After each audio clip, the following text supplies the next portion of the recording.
BJP की जीत और JDU की हार की संभावनाओं के बीच जेडीयू नेता केसी त्यागी की एक अलग ही दलील है। उनका कहना है कि चुनाव इतने लंबे समय में नहीं होना चाहिए, इससे छोटे दलों को नुकसान होता है। एग्जिट पोल के नतीजों पर केसी त्यागी से बातचीत की आज तक संवाददाता रीमा पराशर ने।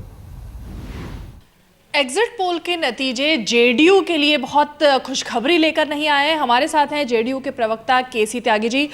त्यागी जी, जिस तरह से एग्जिट पोल की अगर हम माने तो 0 से 5 सीटें मैक्सिमम जेडीयू को मिलती दिख रही हैं।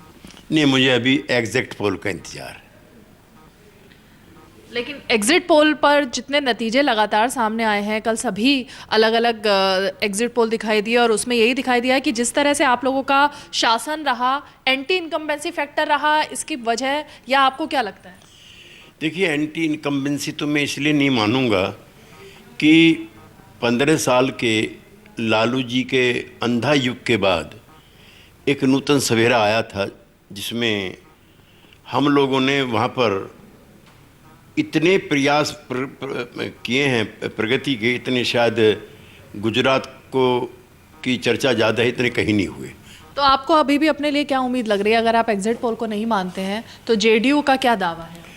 हम तो चुनाव की प्रक्रिया समाप्त होने के बाद चुनाव आयोग का जो रिप्रेजेंटेशन ऑफ पीपल्स एक्ट है, मॉडल कोड ऑफ कंडक्ट है, चुनावी प्रक्रिया है, इस पर बहस चलाएंगे और चाहेंगे सारे कानून बदलें। कोई मतलब नहीं है इस चुनाव को 1.5 महीने तक चलाने का।